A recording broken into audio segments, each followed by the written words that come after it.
mon message s'intitule de la façon suivante. Ce qui bloque ta percée se cache peut-être sous la surface. Et si ton terrain n'était pas prêt pour la bénédiction? C'est possible, hein? Peut-être que tu demandes la bénédiction, mais ton terrain n'est pas prêt pour la bénédiction. Mais j'ai une bonne nouvelle pour toi, et c'est tout le message que je vais apporter aujourd'hui.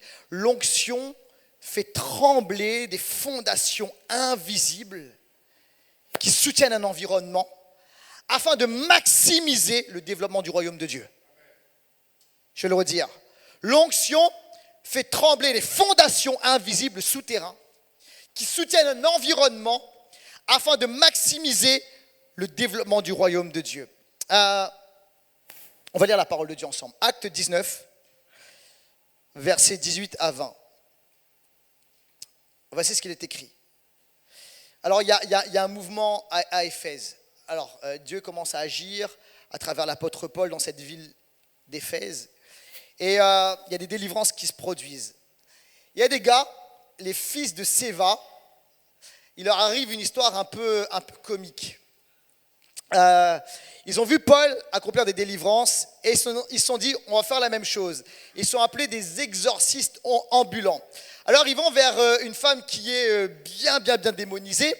Et en fait, ils disent ceci au nom de Jésus et au nom de l'apôtre Paul, au nom de Paul, nous t'ordonnons, démon part. Et en fait, le démon commence à s'exciter et dit, on connaît Jésus, on connaît Paul, mais toi on ne te connaît pas, on ne vous connaît pas. Et bababab, la Bible dit ceci, c'est qu'ils ressortent les vêtements déchirés, quasiment nus, et ils partent en courant.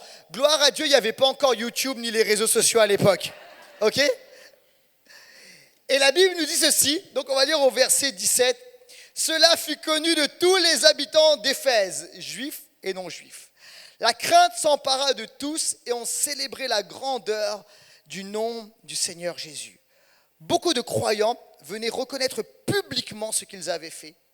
Un grand nombre de ceux qui avaient pratiqué la magie apportèrent leurs livres et les brûlèrent devant tout le monde. On en estima la valeur à 50 000 pièces d'argent. C'est ainsi que la parole du Seigneur se propageait et gagnait en puissance. On va au verset 23. À cette époque, il se produisit un grand trouble au sujet de la voix du Seigneur. En effet, un orfèvre du nom de Démétrius fabriquait des temples d'Artémis en argent et s'en procurait un gain considérable aux artisans. Il les rassembla avec ceux qui exerçaient une activité similaire et dit: vous savez que notre prospérité dépend de cette industrie. Et vous voyez, vous entendez dire que non seulement à Éphèse, mais presque dans toute l'Asie, ce Paul a persuadé et détourné une grande foule en disant que les dieux fabriqués par la main de l'homme ne sont pas des dieux. Cela risque non seulement de discréditer notre activité, mais aussi de réduire à néant l'importance du temple de la grande déesse Artémis, et même de dépouiller de sa majesté celle de toute l'Asie, et le monde, celle que toute l'Asie et que le monde entier vénère. On va prier ensemble. Seigneur, merci maintenant pour ta parole. Donne-moi de prêcher avec puissance et précision et autorité. Et donne-nous de recevoir cette parole comme il se doit dans le nom de Jésus. Et l'Église dit Amen. Amen. Alors, il y a quasiment 20 ans de cela, mes parents, on a déménagé, ils ont fait construire une nouvelle maison. Et alors qu'on est arrivé dans cet endroit, nouveau terrain, nouveau lieu, au moment de la construction de la maison, les architectes ont découvert quelque chose, c'est que le terrain était rempli de glaise, d'accord ? Donc c'était de la terre collante, etc. Alors pour certains, ici, là, vous êtes jamais sortis de Paris ou quasiment pas du périph', etc. Et en fait, vous savez pas, la glaise, vous savez même pas la terre, vous savez à peine ce que c'est, ok ? Donc vous savez, la glaise, c'est une terre hyper collante et tu peux rien faire avec cela. Alors, il a fallu creuser très très profondément, plus profondément, pour construire des fondations extrêmement solides pour la faisabilité, pour la construction de la maison. Et il a fallu également faire quelque chose pour pouvoir faire pousser quelque chose sur cette terre. Parce qu'en fait, tu vois, là où il y a de la glaise, tu ne fais pas pousser grand-chose.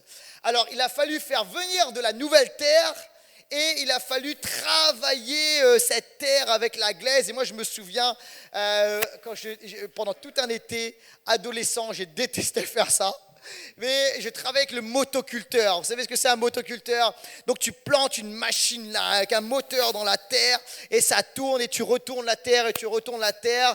Pourquoi? Pour faire en sorte que tout ça se mélange bien pour une nouvelle terre, pour que les souterrains puissent accueillir la semence. Vous êtes avec moi ou pas? Et en fait, le truc c'est quoi? C'est que il y avait en souterrain quelque chose qui a empêché la croissance. C'était invisible mais bien réel. Et parfois, le problème de percée, de bénédiction, de faveur, ce n'est pas le problème de la semence, ce n'est pas la main de Dieu qui n'est pas assez puissante, ce n'est même pas un problème de foi dans ta vie, c'est un problème qui est souterrain, invisible, c'est un problème de fondation. C'est la raison pour laquelle dans la parole de Dieu, je ne sais pas si tu l'as vu, c'est symbolique mais c'est réel. Lorsque Dieu arrive dans un endroit, souvent il fait trembler les lieux. Vous avez déjà vu ça dans la parole? Tu vois, sur le mont Sinaï, Dieu fait trembler le lieu. Pourquoi Dieu est en train de dire ceci? Maintenant, là, ce qu'il y avait en souterrain de mauvais, ça change. J'amène une nouvelle atmosphère, de nouvelles fondations, c'est à moi. La terre tremble à plusieurs reprises, même sous David. On voit ça dans le psaume 18. Le temple tremble sous Ésaïe alors qu'il y a la présence de Dieu. La terre tremble à la mort de Jésus lorsque Jésus est crucifié. Vous savez pourquoi? Parce que la terre réagit à la victoire de Christ. Et Dieu, à travers Jésus, est en train de dire ceci: le ciel m'appartient, mais je reprends également la terre. La prison tremble avec Paul et Silas alors qu'ils sont en train de louer Dieu à travers les chants. Parce que même dans la prison, Dieu dit, peu importe le lieu, peu importe la galère, peu importe l'endroit le plus sombre, je suis là et je prends le territoire. Quelqu'un dit amen à cela. Le lieu tremble dans Acte 4 alors qu'il y a des menaces, de persécution, parce que Dieu est en train de dire ceci: il y a des fondations de religiosité, mais dans cet endroit-là, moi, j'amène un réveil.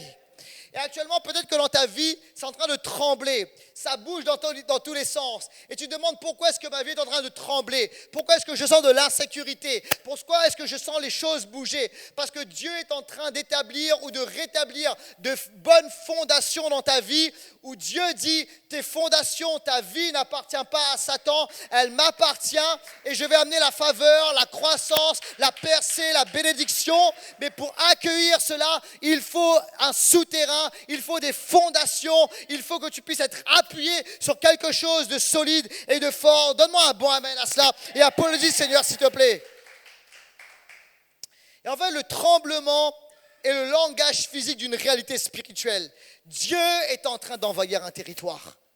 Dieu remplit un endroit. Et la question qu'on va se poser aujourd'hui, c'est pourquoi l'onction fait-elle trembler les fondations? Pourquoi l'onction fait-elle trembler les fondations? On va directement sauter dans mon premier point. Quand les fondations bloquent l'élévation. En fait, écoute-moi bien, tes fondations vont déterminer ton élévation.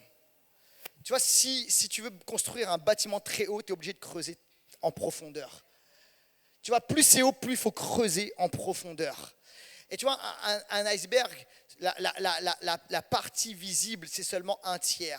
Et il y a 2/3 en profondeur. Et si tu veux monter haut, il faut creuser bas. Tes fondations vont déterminer ton élévation. Dans l'Écriture, les fondations représentent plusieurs choses. C'est plus que des bâtiments. Ça représente les valeurs, les croyances, les structures, les systèmes d'autorité. Et on a tous des fondations dans nos vies. Il y a des fondations qui ont été injectées de par notre éducation, de par l'environnement dans lequel on a pu vivre, de par notre culture, de par les paroles qu'on a pu recevoir ou pas, de par notre contexte familial. On a tous des fondations. Alors, toi, tu as des fondations, on a des fondations en tant qu'individu. Les familles ont des fondations, des villes ont des fondations, des sociétés tout entières ont des fondations. C'est avec moi ou pas? Et en fait, à Éphèse, il y avait des fondations. Mais les fondations étaient extrêmement mauvaises. Elles étaient diaboliques, elles étaient occultes. Les fondations de la ville d'Éphèse, qui était une ville sans Dieu, une ville païenne, c'était la magie, c'était la sorcellerie, c'était l'idolâtrie, c'était une économie tout entière, tout un écosystème basé sur des faux dieux. Et en fait, l'apôtre Paul arrive dans un endroit où les fondations sont profondément ténébreuses. Et voici ce que nous dit Éphésiens au chapitre 2. Alors, on a lu Actes. Actes, c'est l'apôtre Paul qui arrive dans cette ville, qui prêche l'évangile, il y a quelque chose qui prend place. Mais quelques années plus tard, il écrit une lettre à une église qui a été formée, qui a été implantée dans cette ville. D'accord ? Et c'est l'épître, la lettre aux Éphésiens. Et voici ce qu'il est écrit au verset 1. Quant à vous, vous étiez morts à cause de vos fautes et de vos péchés que vous pratiquiez autrefois. Écoutez bien ceci. Alors, l'apôtre Paul dit, vous étiez morts. Okay ? Ça, c'était votre passé. Avant que l'évangile arrive, vous étiez morts. Okay ? Vous étiez sans vie. Que vous pratiquiez autrefois, conformément, et c'est très important, à la façon de vivre de ce monde. Dites avec moi, conformément à la façon de vivre de ce monde. Encore une fois, conformément au prince de la puissance de l'air, de l'esprit qui est actuellement à l'œuvre parmi les hommes rebelles. Donc Paul dit ceci, c'est que vous étiez morts, pécheurs, etc., dans vos fautes. À cause de quoi ? À cause de fondations. Et les fondations, c'est quoi ? La façon de vivre de ce monde. Les fondations, c'est le prince de la puissance de l'air. Les fondations, c'est l'esprit qui agit actuellement dans ce monde. Vous êtes avec moi ? Au verset 3, nous tous aussi, nous étions de leur nombre. Notre conduite était dictée, d'accord ? Donc il y avait quelque chose qui était à la surface, mais en profondeur. Notre conduite était dictée par quoi en profondeur ? Les désirs de notre propre nature, puisque nous accomplissions les volontés de la nature humaine et de nos pensées, nous qui étions par notre condition même destinés à la colère de Dieu comme tous les autres. Donc Paul dit ceci.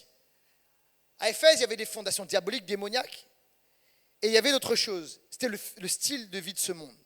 Les puissances démoniaques, les pulsions charnelles, les pensées humaines.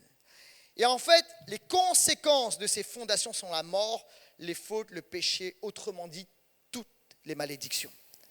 En fait, les fondations qu'il y avait à Éphèse ne leur permettaient pas de s'élever haut. Ils étaient destinés à la malédiction, destinés à la mort, destinés au péché, destinés aux fautes. Pourquoi ? À cause de ce qu'il y avait en profondeur chez eux. Quelqu'un me suit dans ce lieu ? Et en fait, ça résonne avec la parabole du semeur. Parce que Jésus va donner une parabole et il va expliquer que la semence a besoin d'un environnement favorable. Tu peux avoir la meilleure semence, les meilleurs conseils, la meilleure prédication. Tu peux avoir la meilleure louange. Quelqu'un est avec moi dans ce lieu ? Si le terrain est défavorable, si le souterrain est mauvais, ça n'ira pas haut. Et le royaume de Dieu est comparé à une semence. Mais une semence ne peut pas produire si le terrain n'est pas préparé.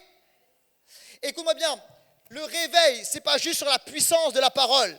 Ce n'est pas juste sur la puissance des miracles, sur la puissance de la louange. Le réveil, ça vient également travailler le sol. Quelqu'un est avec moi dans ce lieu ou pas ? Et en fait, il y a des personnes ici, vous n'arrivez pas à aller plus haut. Tu dis, pourquoi je n'ai pas de percée dans ma vie ? Pourquoi je n'avance pas dans ma vie ? Pourquoi est-ce que je ne vis pas l'appel de Dieu, les promesses de Dieu dans ma vie ? Le problème n'est pas la parole, le problème n'est pas la foi, le problème sont les fondations qu'il y a dans ta vie. Et l'onction ne vient pas seulement faire pousser quelque chose de nouveau, l'onction vient d'abord faire trembler ce qui empêche la croissance. Alors ça va commencer à ébranler, comme ça a ébranlé Éphèse. Ça va ébranler les systèmes, les cultures, les manières de penser, les valeurs dominantes. Et en hébreu, le mot fondation, c'est yassad. C'est ce qui donne la stabilité, l'identité, la direction. Sans fondation, sans le yassad, ton identité est corrompue. Sans le yassad, tu n'as pas de stabilité dans ta vie. Il y a des chrétiens, c'est la raison pour laquelle vous êtes instable spirituellement. Et tu penses que d'aller de conférence en conférence, ça va changer ta vie. D'aller de prophète en prophète, cela va changer ta vie. Ce dont tu as besoin, c'est de fondations fortes. Quelqu'un dit amen à cela. Une fondation qui va te donner de la stabilité. Et des personnes, tu as hérité des fondations de ta famille. La peur, la colère, l'occultisme, l'absence de pardon, la violence. Et en fait, tout ça, c'est comme des schémas générationnels. Et je brise cela dans le nom de Jésus-Christ. C'était la première génération de chrétiens, véritablement nés de nouveau, qui marchent avec Dieu. Aujourd'hui, tu dois faire quelque chose de nouveau. Tu dois renverser les vieilles fondations et établir de nouvelles fondations par la grâce de Dieu. Tu dois briser, renverser les malédictions, les paroles de mort, toute la sorcellerie, la magie, toutes les choses qui ont pu être faites. Je brise cela dans le nom de Jésus-Christ. Le manque de pardon, la violence, les schémas répétitifs, peut-être de divorce, de mort prématurée, dans le nom de Jésus, cela doit cesser. De nouvelles fondations. Quelqu'un dit amen à cela. Il y a des sociétés qui sont basées sur des idéologies mauvaises, des valeurs mauvaises, des croyances collectives mauvaises, des forteresses spirituelles. Tout ça, ça doit être brisé comme Babylone. Babylone, les fondations de Babylone étaient profondément bâties sur des fondations mauvaises. Il faut renverser cela dans le nom de Jésus-Christ. La Bible elle parle de l'iniquité des pères. L'iniquité des pères. Et la Bible, en fait, ne dit pas qu'un croyant est condamné par les péchés de ses ancêtres, mais elle montre que certains péchés créent des schémas. Ça va créer des habitudes, une culture familiale.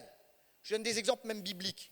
David, la violence était présente dans la famille de David et c'était un schéma qui se répétait. La jalousie dans la famille de Jacob, l'idolâtrie dans les royaumes d'Israël. Tu vois, c'était comme des schémas qui se sont répétés, l'iniquité des pères. Comme des fondations culturelles ou générationnelles du mal. Mais ça doit être brisé dans le nom de Jésus-Christ. La Bible parle également dans 2 Thessaloniciens chapitre 2 verset 7, le mystère de l'iniquité. Le mystère, c'est ce qu'il y a de caché. C'est ce qu'il y a de profond. C'est ce qui se fait dans l'obscurité. Et tu vois, il y a des choses là, il y a des réalités invisibles. Et en fait, ça a des impacts dans le réel, dans le visible. Il faut briser cela dans le nom de Jésus-Christ. L'apôtre Paul nous parle également dans 2 Corinthiens des forteresses. Forteresses de pensée. Les forteresses, c'est quoi? C'est des fondations mentales ou spirituelles qui vont soutenir un mode de vie contraire au royaume de Dieu. Tu vois, c'est des places fortes, c'est une structure forte, c'est des fondations fortes. Il y a des gens ici, vous êtes tenus par des forteresses de pensée. Je me souviens de cette personne qui est arrivée à l'église et en fait, elle était tenue par toutes sortes de chaînes démoniaques. Et à un moment, on l'a eu en entretien pour de la délivrance et on a commencé à prier pour elle, mais on voyait qu'il y avait comme de la résistance. Et alors on s'est arrêté un peu et le Seigneur nous a dit ceci alors qu'on priait pour elle, forteresse de pensée. Autrement dit, fondation mauvaise. Et en fait, elle était chrétienne, née de nouveau, hein. Elle marchait avec Jésus, mais le problème c'est que ses pensées étaient encore tenues par des forteresses, avec des mauvaises croyances. Et elle croyait toutes sortes de choses mauvaises sur elle, des mensonges sur son identité. Et voici ce qu'on a commencé à faire. Le Saint-Esprit nous a éclairés. On a commencé à l'amener à confesser, de briser des mensonges dans ses pensées, sur son identité, sur qui elle est. Et alors qu'on a commencé à le faire, les chaînes ont commencé à tomber, les unes après les autres. Et cette fille a été libérée, délivrée par la puissance de Dieu, parce que les forteresses, les fondations mauvaises ont été renversées dans le nom de Jésus. Quelqu'un a dit amen à cela. Alléluia. Des personnes ici, tes forteresses de pensée, ça doit être brisé maintenant dans le nom de Jésus-Christ. Et il y a des gens ici là, tu sens comme un tremblement de terre actuellement. Tu sens comme un combat spirituel. Comment ça se fait? C'est parce que les forteresses, Dieu est en train de faire bouger les choses dans ta vie. Dieu est en train il est en train d'activer sa puissance. Il amène une pression spirituelle pour que ce qu'il y a de souterrain, de mauvais chez toi, soit renversé dans le nom de Jésus. Alléluia. Et vous savez, des fois, les forteresses de pensée, c'est dans toutes sortes de choses. Hein. Moi, je me souviens, j'avais une forteresse de pensée par rapport à mes capacités quand j'étais plus jeune. Quand j'étais en terminale, je me souviens, j'avais pris des cours de renforcement en mathématiques juste avant le bac. À cette époque-là, je faisais un petit peu de guitare et ma mère m'a dit ceci: tu vas arrêter les cours de guitare pour prendre des cours de renforcement de mathématiques. Je la bénis au nom de Jésus. Mais je me souviens, donc je travaillais avec mon prof de maths et on faisait de l'économie, éco-maths. Et un jour, il me dit ceci. Et il me demande mon orientation, ce que je veux faire. Alors, je donne un peu mon orientation. Et là, il me dit, mais pourquoi tu ne fais pas une école de commerce? Et quand il a dit école de commerce, tu sais ce que ça commence à résonner dans ma tête? Je dis, non, ça, c'est pas pour moi. Tu sais pourquoi? Parce que dans mon environnement, je connaissais personne qui avait fait, des grandes écoles. Et je me suis dit, ça, c'est pas pour moi. J'ai pas les capacités, c'est pour les autres. Et je me suis mis comme une limitation. Quelqu'un est avec moi dans ce lieu? Tu as une limite mentale. Et je dis, c'est pas pour moi. Quelques années plus tard, je vais vieillir, etc. Et puis, des fois, tu te retrouves dans des contextes de cocktails, de soirées, etc. Puis, tu discutes avec des gens qui ont fait des grandes écoles, des écoles de commerce, des grandes écoles. Et puis, tu discutes avec ces personnes, tu échanges, et sans discréditer qui que ce soit. Mais tu te rends compte, tu dis, mais je ne suis pas plus bête que ces gens-là. Tu vois ou pas? J'ai pas moins de culture que ces gens-là. Et je comprends que je m'étais moi-même créé des limites, des structures de pensée, des fondations qui étaient mauvaises. Vous êtes avec moi ou pas? Et en fait, il est temps dans l'église d'avoir une mentalité de champion, de shifter les choses. Vous savez quoi? Hier, on a gagné 1-0, gloire à Dieu pour ça. Ok. Tant pis pour le Paraguay. Et tu sais, tu regardes Mbappé, Kylian Mbappé. Tu sais, et moi, ce que j'entends souvent, c'est les gens qui disent il a été programmé pour être un champion. Et on voit ça comme étant quelque chose de mauvais. Je ne sais pas si c'est vrai ou pas, mais tu sais, ce n'est pas forcément mauvais de recevoir une structure de pensée qui va faire de toi un gagnant. Quelqu'un est avec moi dans ce lieu ou pas? Et de dire je suis préparé, programmé pour être un champion. Et trop souvent dans l'église, tu sais quoi, on a été dans des contextes religieux où on a été programmé pour être des losers. Mais il faut shifter ça dans le nom de Jésus. Quelqu'un dit amen à cela. Et tu vois, la pensée qu'avaient les Éphésiens, c'est une pensée, tu vois, parce qu'il y avait des fondations mauvaises, du mal, et ils ne pouvaient pas aller bien haut. Mais regardez ce qui se passe dans le premier et le deuxième chapitre aux Éphésiens. L'apôtre Paul rappelle aux Éphésiens, voici qui nous sommes, en Christ nous avons été rachetés, pardonnés, etc. L'apôtre Paul déclare, rappelle la structure de pensée, la fondation, les fondations qu'ont les Éphésiens. Et c'est important de pouvoir déclarer sur notre vie qu'en Christ, nous sommes pardonnés, rachetés, élevés, enfants de Dieu. Quelqu'un dit amen à cela. Autrement dit, nous sommes des champions. Et tu sais quoi, ça c'est une grande différence entre parfois ce que je peux voir l'église dans la francophonie et ailleurs dans le monde. Que ce soit en Amérique du Nord, en Amérique latine, en Afrique. Vous savez ce qui se passe, c'est qu'il y a une mentalité autre. Des fois, j'étais dans des contextes là où on dit hey, c'est possible. C'est possible. On va atteindre notre nation, on va atteindre notre pays, on va prendre ce local, on va prendre cette position. Le royaume de Dieu va avancer. Pourquoi? Parce qu'il y a une mentalité qui a été transformée par Dieu. Quelqu'un a dit amen à cela. Il y a des personnes ici, en fait, tu sais quoi? Tu as reçu, parfois même dans l'église, une mentalité de pauvreté. Et tu ne t'autorises pas à rêver grand, à voir grand à cause de la structure de pensée qu'il y a. Et au nom de Jésus, il faut renverser cela. Quelqu'un dit amen. Et commencer à rêver grand, à voir grand. On doit arrêter d'insulter Dieu avec des petites prières. On doit arrêter d'insulter Dieu avec une petite vision.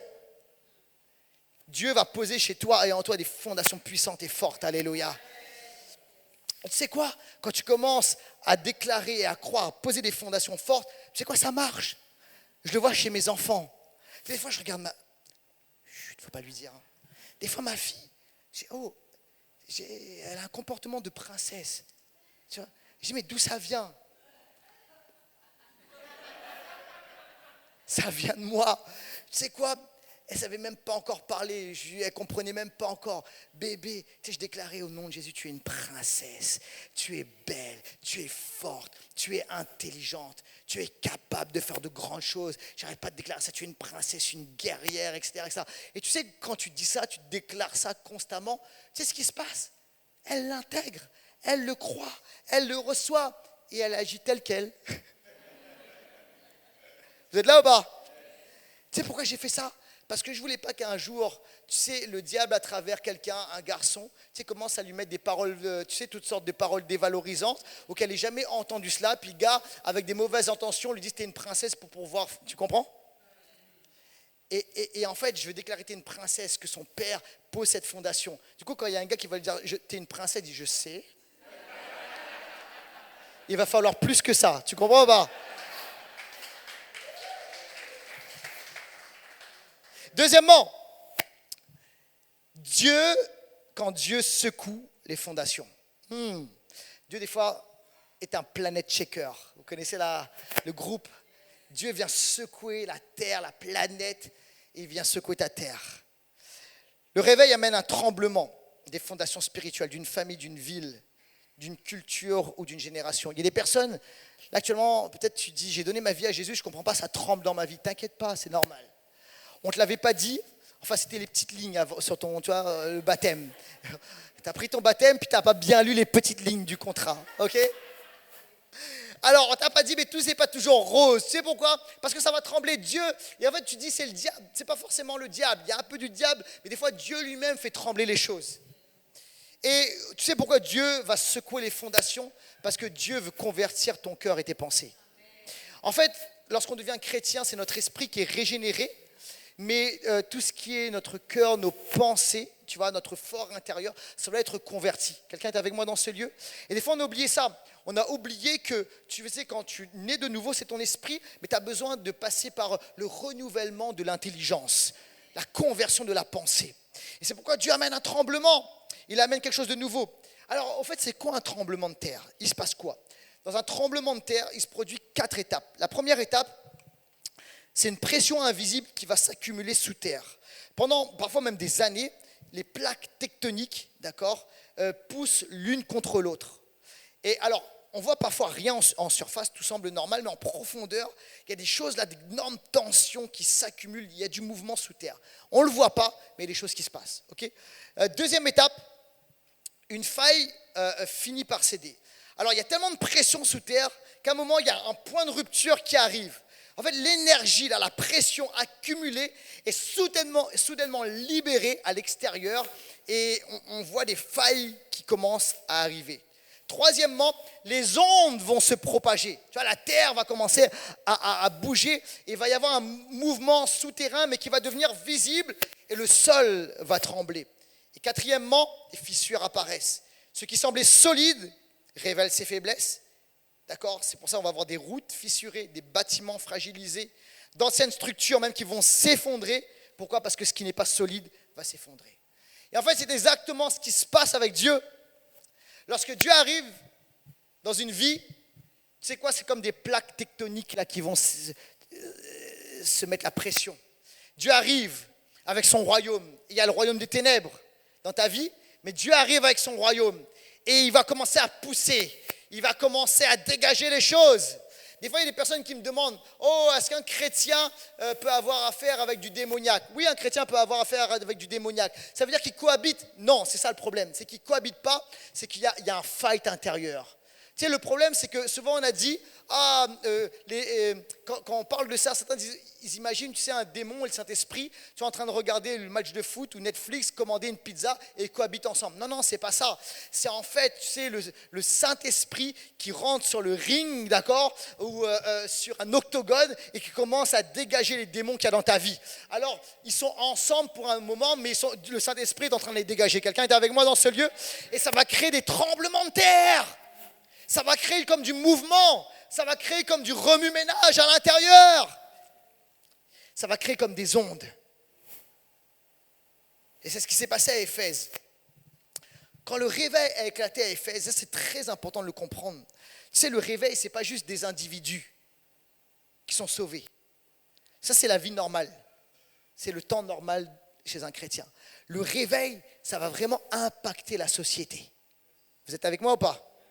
Comme ce qui s'est passé au Pays de Galles, début 20e. Il y a eu un réveil tellement puissant, considérable. Vous savez quoi? Les bars ont fermé parce que les gens n'allaient plus dans les lieux de débauche. Les tribunaux ont fermé parce qu'il n'y avait plus de criminalité. Le réveil, le royaume de Dieu avait impacté la société de manière puissante et considérable. Quand le réveil arrive, ça vient toucher pas juste des individus, ça vient impacter toute une société. Et à Éphèse, c'est ce qui s'est passé. En fait, l'écosystème des Éphésiens a été impacté. Je ne sais pas si tu l'as vu, mais c'est tellement, tellement puissant. Il est dit ceci, que les livres de magie ont été brûlés. D'accord? L'économie de l'idolâtrie a été touchée. Les fabricants de temples ont commencé à paniquer. Vous êtes avec moi ou pas? Et tu sais pourquoi? Parce que les fondations spirituelles de la ville ont commencé à trembler et tous ceux qui s'appuyaient sur ces fondations-là ont été ébranlés et ont paniqué. Et la Bible dit quelque chose. Peut-être que, en fait, on ne l'a pas vu parce que, tu sais, financièrement, ça ne nous parle pas trop, mais j'ai étudié le truc. Il est dit ceci, que 500 pièces d'argent, des livres qui représentaient, qui coûtaient dans son ensemble jusqu'à 50 000 pièces d'argent ont été amenées sur la place publique et brûlées. Alors, 50 000 pièces d'argent, bon, on dit 50 000 c'est beaucoup, mais on ne se rend pas vraiment compte de ce que c'est. Alors, déjà ce qu'il faut savoir, c'est que tu vois, ces livres, ce n'était pas juste des vieux livres, des vieux papiers, tu sais, je sais pas, des vieux romans que tu as dans, tu vois. Non. C'était vraiment, ça représentait quelque chose. Ça représentait les connaissances, le pouvoir aussi, okay, le prestige. C'était des livres de valeur et revenus, toute une culture. Et tout ça, ça a été amené pour être brûlé. Ça veut dire on change de royaume, on shift de royaume. Regardez ceci, 50 000 pièces d'argent, c'est très intéressant. C'est un symbole d'ampleur du tremblement qu'il y a eu.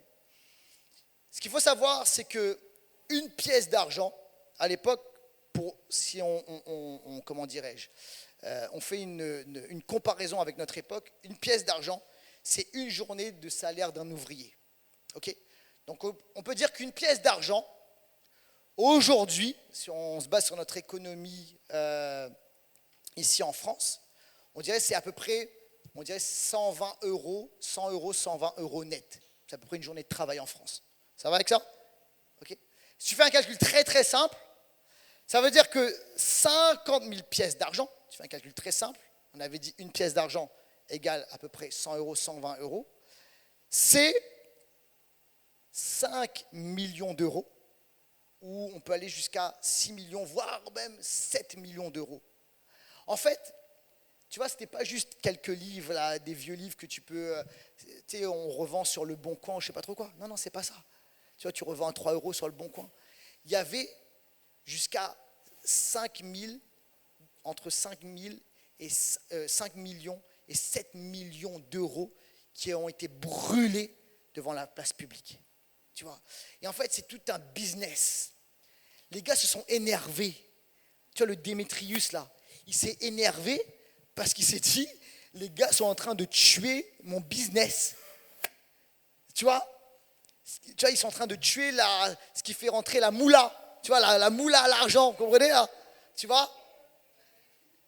Et il dit, ils vont nous descendre notre économie, ils vont nous mettre, ça va être la banqueroute.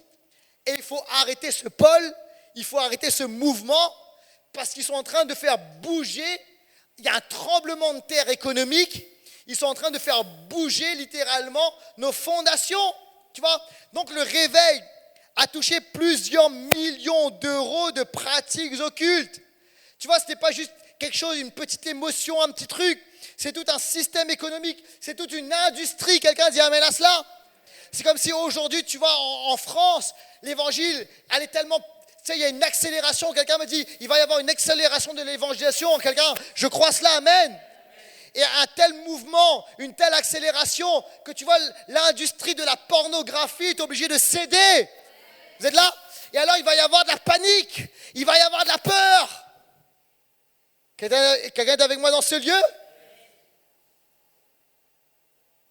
Et c'est exactement ce qui s'est passé là dans la ville. Alors ça a commencé à paniquer, à avoir peur. L'onction ne vient pas seulement bénir des individus, elle vient ébranler les fondations qui gouvernent un environnement. Quand Dieu visite une ville, il ne change pas seulement les cœurs, il commence à secouer les systèmes qui maintiennent cette ville captive. C'est ce qui s'est passé, tu vois, avec l'onction de Samson. Samson, vous connaissez, il a désobéi, il a révélé son secret à Delilah. Mais à la fin de sa vie, alors qu'il est dans le temple d'une idole démoniaque, Dagon, attaché entre les deux colonnes, ils ont fait une erreur, les Philistins. Ils ont attaché un homme de Dieu repentant entre deux fondations. Grave erreur. Et la Bible dit quelque chose, c'est quoi? Lorsque Dieu nous positionne dans un endroit, il nous place entre les fondations. Vous êtes là ou pas? Dieu nous a placés dans cette ville à Ivry. Il nous a placés dans cet environnement, la région parisienne et Paris. Tu sais pourquoi? Pour faire trembler les fondations de cette ville. Quelqu'un a dit amen à cela. Et là, tu sais quoi? Les gens étaient là, les Philistins s'amusaient, rigolaient. Ils allaient, tu sais, le considérer comme un clown, une foire, là, un animal de cirque, se moquer de lui, etc. Mais il était seul, hein? Tout seul, devant toute une foule démonisée. Et peut-être tu dis, nous, Église, on paraît tellement peu, mais écoute-moi bien, Samson était seul, mais l'Esprit de Dieu était sur lui. Quelqu'un a dit amen à cela. Et l'Église de Jésus-Christ, parce que l'Esprit de Dieu est sur nous et en nous, Dieu nous positionne. Il va nous il y a des gens, Dieu vous positionne, vous êtes positionnés entre des fondations. Dieu vous positionne stratégiquement, quelqu'un dit amen à cela. Dieu nous positionne dans une ville. Dieu nous a donné ce local pour être positionné, alléluia. Dis avec moi, localisé. Dieu nous positionne. Et alors, l'onction de Dieu était sur lui. La Bible dit que ses cheveux ont commencé à repousser. Alléluia. J'aimerais recevoir l'onction de Samson. Alléluia. Where is Ravi? Ravi, il a l'onction de Samson. Gloire à Jésus. Oh, Jesus. Et les cheveux là, de Samson ont commencé à repousser, mais c'est un symbole, parce que ça représente l'onction qui revenait sur sa vie. Alléluia. Et là, il a fait une prière. Il a dit, Seigneur, une dernière fois, redonne-moi ma force, une dernière fois. Et Samson a commencé à pousser les fondations, les colonnes, et tout s'est effondré. Et en fait, ce n'était pas juste un bâtiment qui s'est effondré. Tu sais ce qui est tombé? C'est tout un système. Le système idolâtre, la culture païenne, une domination spirituelle. Et en fait, par anticipation et de manière prophétique, Dieu était en train de dire, même ce territoire m'appartient. Alléluia! Il n'appartient pas à Dagon, il appartient à l'Éternel. Que quelqu'un dise un bon amen à cela. Alléluia. L'onction, tu sais quoi? Va commencer à préparer le chemin pour une moisson surnaturelle. C'est pourquoi il faut comprendre ceci. C'est que lorsque l'onction vient, ce n'est pas juste pour changer des individus, ça va changer l'atmosphère. Ça va changer les choses.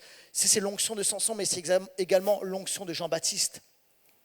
Jean-Baptiste était un homme qui avait une onction particulière, différente de l'onction de Jésus. Il est dit qu'il était venu pour préparer le chemin pour le Messie. Vous êtes avec moi ou pas? Il a préparé les fondations. Il a préparé comment? Il a posé les fondations de la repentance. Vous êtes avec moi ou pas? Vous savez qu'avant Jean-Baptiste, il y a eu toute une période sans prophète. Quelqu'un me suit dans ce lieu ou pas? Entre les deux testaments, l'Ancien et le Nouveau, si on peut dire ça, il y avait toute une période où c'était, tu sais, la sécheresse prophétique. Il n'y avait plus de prophètes qui parlaient. Mais voici un homme s'est levé avec une onction particulière, une onction prophétique particulière, Jean-Baptiste, pour établir de nouvelles fondations. Les fondations, c'était à ce moment-là, il n'y avait que les fondations de la religiosité. Les pharisiens avaient pris le pouvoir, les Romains avaient pris le pouvoir, il y avait des fondations politiques, les fondations de la religiosité, et c'est ce qui gouvernait en Israël. Mais voici, Jean-Baptiste arrive et il va poser une nouvelle fondation pour préparer le chemin pour la venue de Jésus. Vous êtes avec moi? Et il a une onction particulière pour cela. Et alors qu'il va commencer à prêcher et à annoncer la repentance, à dire repentez-vous, le royaume de Dieu est proche, etc. Et avec un message particulier, regardez, Jésus était différent. Il n'avait pas le même style de vie que Jean-Baptiste, il n'avait pas le même message que Jean-Baptiste parce qu'il avait une onction qui était différente. Jean-Baptiste avait une onction pour poser des fondations. Quelqu'un est avec moi dans ce lieu? Et il a commencé à prêcher. Et c'est pourquoi je crois que ça a préparé le chemin pour Jésus-Christ. Les cœurs étaient prêts. Quelque chose s'est passé. Quelqu'un est avec moi dans ce lieu? Et je déclare, je prophétise ici dans ce lieu. Oh, vous savez, la jeune génération, les Maria, les Emmanuel, toute la jeunesse ici. Écoutez bien, je crois, je vais vous dire quelque chose. Vous êtes une génération, vous allez voir plus de choses que ma génération. Je crois que ma génération, on a posé des fondations pour vous et vous êtes en train de bâtir quelque chose de nouveau. Et vous savez ce qui me fait dire ça? Vous savez, quand j'étais responsable pasteur de jeunesse, quand on organisait des gros rassemblements, les gros rassemblements que je faisais, il y avait 900 jeunes. Okay, C'était cool, on se dit, 900 jeunes inscrits, c'était super. Mais ce que je vois aujourd'hui, c'est que dans les mêmes rassemblements, il y a maintenant 9000 jeunes qui se rassemblent, avec une jeunesse en fire, en feu, qui prêche de partout. Quelqu'un a dit amen à cela. Et tu vois, nous, on était là, on allait évangéliser, mais on n'était pas nombreux, je me souviens, à évangéliser. Et on parlait comme ça un peu de Jésus, mais on était parfois un petit peu timide. Je vois ta génération, votre génération, c'est une génération on fire pour Dieu. Ça prêche de partout, ça n'a pas honte de l'évangile. Il y a une génération qui se lève, qui dit je suis chrétien. Et alors? Oh! Nous on est chrétiens, donc on parle de Jésus. Fâchez-vous comme vous voulez. Non, non, on ne s'arrêtera pas. Hey! Pasteur Lo sur TikTok si vous voulez me suivre. Non, Oh Jesus. Et tu vois, il y a une génération qui a posé des fondations, mais maintenant, il y a toute une génération qui arrive.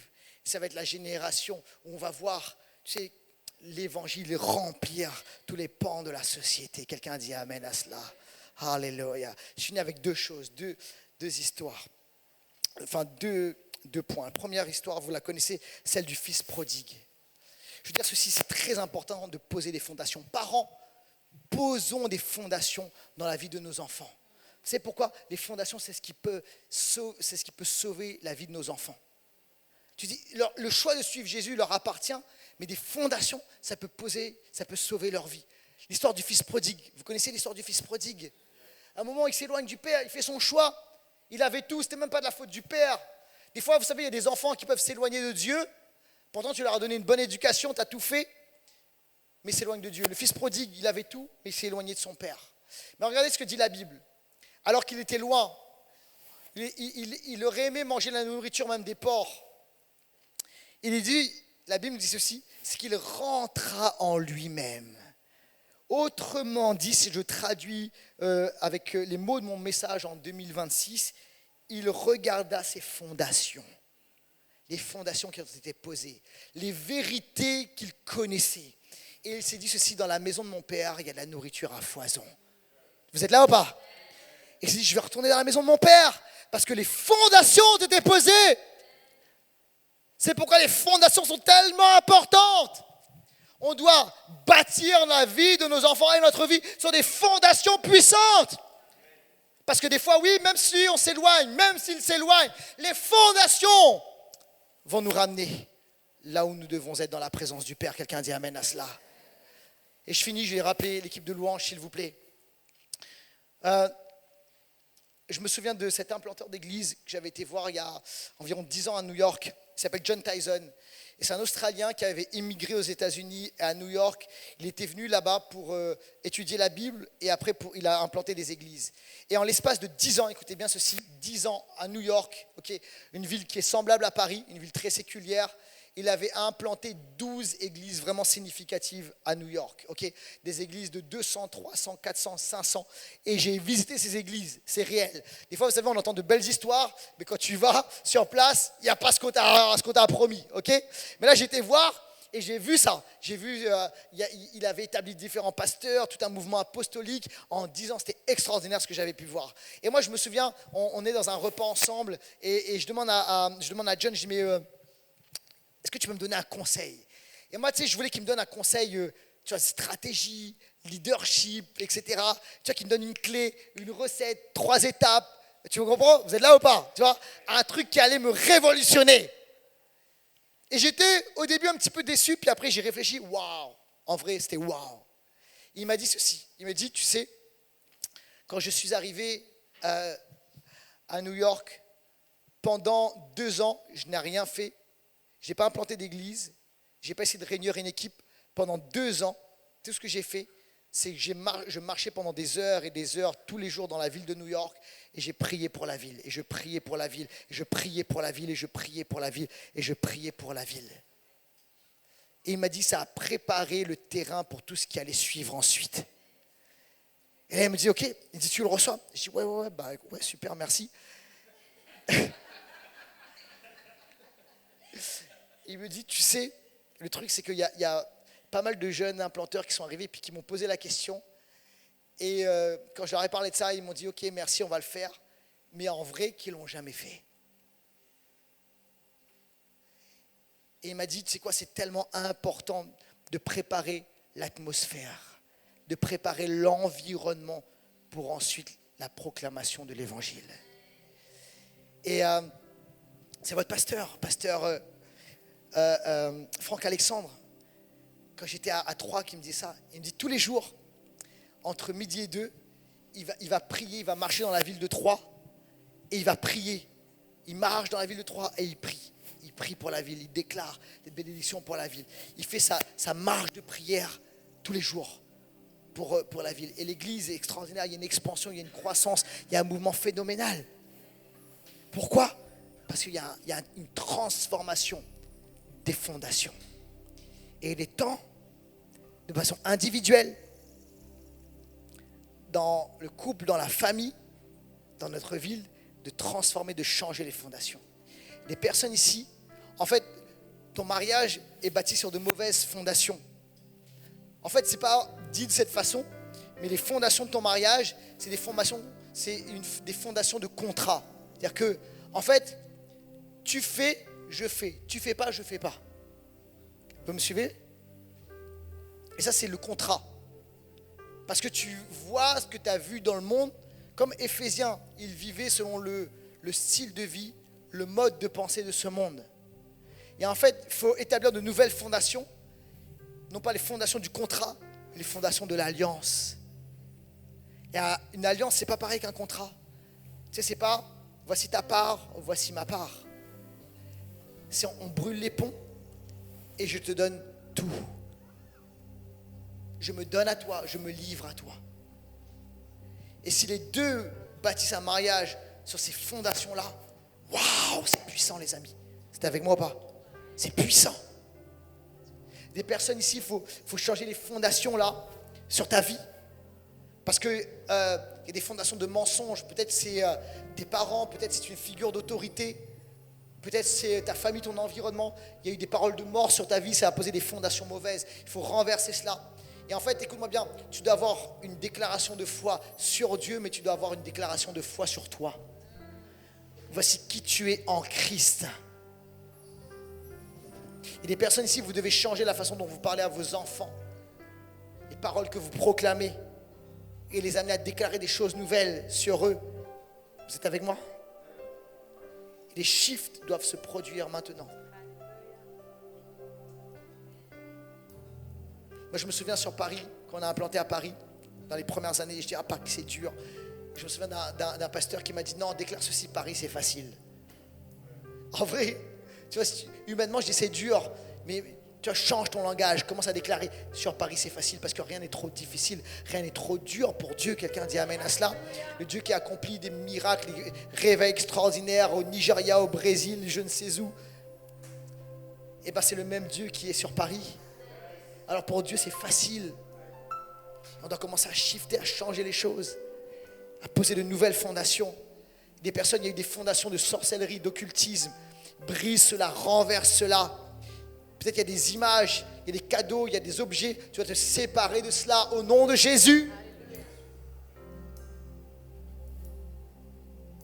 Pour amener une nouvelle atmosphère. Tu verras si tu ne vas pas avoir une percée. Tu vas voir si tu ne vas pas avoir une accélération dans ta vie. On va se lever ensemble, s'il vous plaît. Merci Seigneur. Jésus. Merci Jésus. Alors que tous les yeux sont fermés maintenant, il y a une parole qui t'a été adressée. Dieu te parle, Dieu t'a parlé. Il faut changer les fondations maintenant dans le nom de Jésus. My God. Alléluia. Tu dis pourquoi ça produit si peu? Pourquoi est-ce qu'il n'y a pas de percée?